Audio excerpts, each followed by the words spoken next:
Hello বন্ধুরা, আমি সুপর্ণা আরও একটা নতুন ব্লগে আপনাদের সবাইকে স্বাগত জানাই।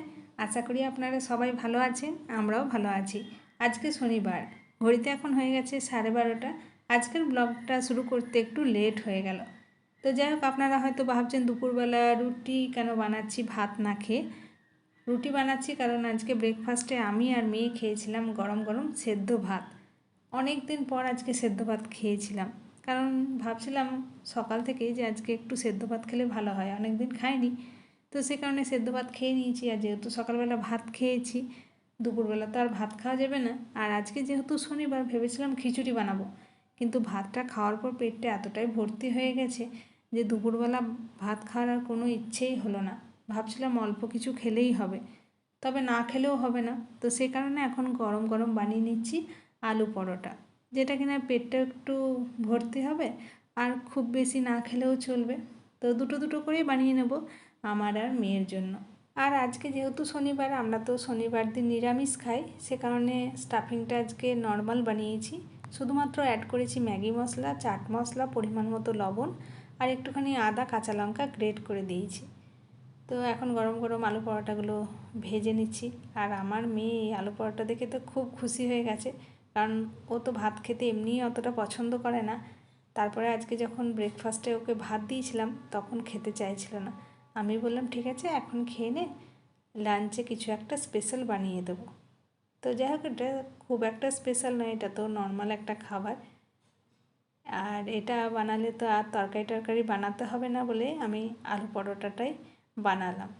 তো মেয়ে তো দেখে খুব খুশি, কারণ মেয়ে এই পরোটা লুচি খেতে খুব পছন্দ করে। তো যাই হোক, আমার তো রেডি হয়ে গেল। এবার চলুন গরম গরম খেয়ে দেখি কেমন হয়েছে। খেতে তো বেশ ভালোই লাগছে, কারণ যে জিনিসের মধ্যে ম্যাগি মশলা আর চাট মশলা পড়ে সেটা তো আর বলার অপেক্ষা রাখে না যে খেতে কেমন হবে। সেটা তো এমনিই খেতে বেশ ভালো হয়। তো চলুন গরম গরম পরোটাগুলো খেয়ে নিই, পরে আবার ফিরে আসছি। গুড ইভিনিং বন্ধুরা, ঘড়িতে এখন হয়ে গেছে 5:30। দুপুরবেলা খাবার দাবার খেয়ে তো একটা লম্বা ঘুম দিয়ে দিয়েছিলাম। যা হোক, ঘুম থেকে উঠে মেয়ে বলে, মা গাছে জল দিতে যাবে না, বাবা বলে গেছে। আমি বললাম চল তাহলে দিয়ে আসি। আর সত্যিকারেরই শীতকালে দুবার করে জল দেওয়ার প্রয়োজন হচ্ছিল না, সকালবেলা একবার দিয়ে যেত, তাতেই হতো। কিন্তু এই গরম পড়ার সাথে সাথে এখনও তো সেইভাবে গরম পড়েনি, ওতেই রোদের তাপ তো প্রচণ্ড আছে। তো সে কারণে বিকেলবেলা গাছগুলোতে একবার জল দিতে হচ্ছে। কারণ যখন বিকেলবেলা ছাদে আসি দেখি পাতাগুলো একেবারে শুকিয়ে থাকে, তো দেখে খারাপও লাগে। ভাবি যে অনেক কষ্টের গাছ, একটু জল দিয়ে দিই। আর এর আগে আসতে পারি না, কারণ রোদ্দুর থাকে, আর তার মধ্যে তো ট্যাঙ্কের জলটা তো প্রচণ্ডই গরম থাকে। ওই গরম জল যদি গাছের মধ্যে দিত, গাছগুলো এমনি আরও মরে যাবে। সে কারণে ভাবি একটু রোদ্দুরটাও পড়ুক আর সাথে জলটা একটু ঠান্ডা হোক, তারপরেই জলটা দেব।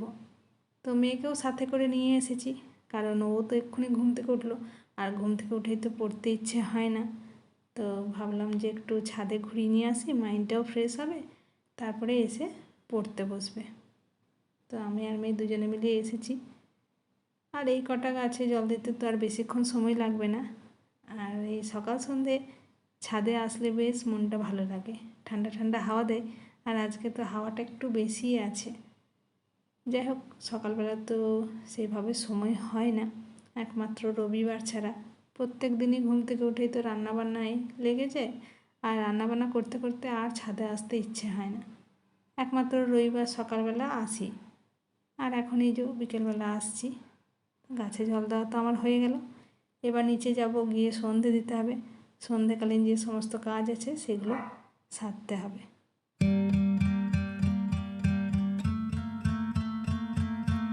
ছাদে থেকে আসার পর আমি তো সন্ধে দিলাম, আর এদিকে মেয়ে ওর সন্ধেকালীন যে কাজ সেটাও করে নিচ্ছে।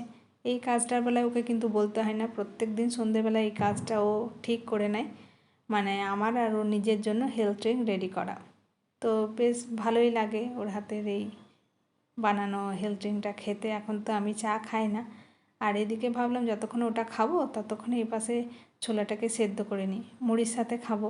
সকালবেলা ভিজিয়ে রেখেছিলাম, তারপরে সেদ্ধ হয়ে যাওয়ার পর এটাকে একটুখানি তেলে ফ্রাই করে নেব। মুড়ির সাথে খেতে কিন্তু বেশ ভালো লাগে, কারণ প্রত্যেক দিন সন্ধে হলে মনে হয় মুড়িটা কী দিয়ে খাবো, সে করে আর মুড়ি খাওয়া হয় না। আর কোনো দিন যদি বড়মশাই চপ নিয়ে আসে, সেদিন মুড়ি খাওয়া হয়।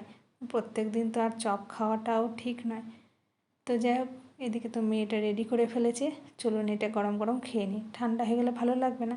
আর এমনও কোনো দিন হয়েছে যে আমরা এটা খেয়ে থেকে গেছি, আমি আর মেয়ে, আর সন্ধেবেলা খাবার খাইনি। সেদিন হয়তো ডিনারটা তাড়াতাড়ি করে নিই।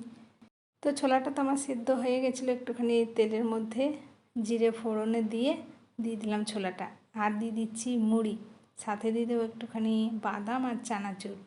খেতে তো অসাধারণ লাগে, কারণ মুড়িটাও একটু ফ্রাই হয়ে যায়, ক্রাঞ্চি ক্রাঞ্চি হয়ে যায়, খেতে বেশ ভালোই লাগে।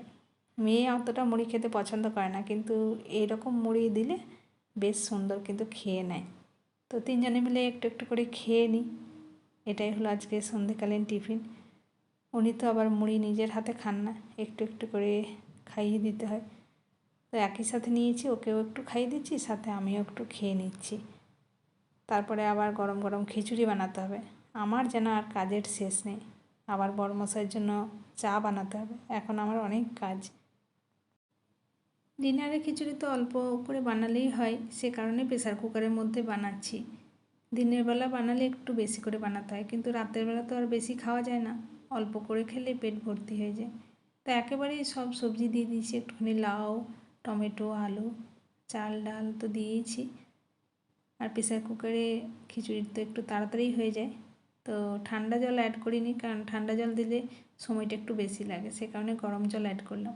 ব্যাস, ঢাকাটা বন্ধ করলাম, সিটি পড়বে আর খিচুড়ি রেডি। গরম গরম খিচুড়ি হয়েছে, আর থালার মধ্যে নিয়ে নিয়েছি খিচুড়ির সাথে পাঁপড় ভাজা, আর সাথে আছে এই কার্টুন, কারণ এটা না দেখলে আমাদের কিন্তু ডিনারটা কমপ্লিট হয় না। তো বন্ধুরা, আজকের মতো ব্লগটা এই পর্যন্ত রাখছি। আজকের এই ভিডিওটা আপনাদের কেমন লাগলো কমেন্টে জানাবেন, আর ভালো লেগে থাকলে একটা লাইক করবেন, আর আমার নতুন বন্ধুরা চ্যানেলটাকে সাবস্ক্রাইব করে দিয়ে আমার পাশে থাকবেন। আবারও খুব শীঘ্রই ফিরে আসবো নতুন একটা ব্লগ নিয়ে। আপনারা সবাই সুস্থ থাকুন, ভালো থাকুন, সাবধানে থাকুন। দেখা হবে খুব শীঘ্রই পরের একটা ব্লগে। Bye, good night.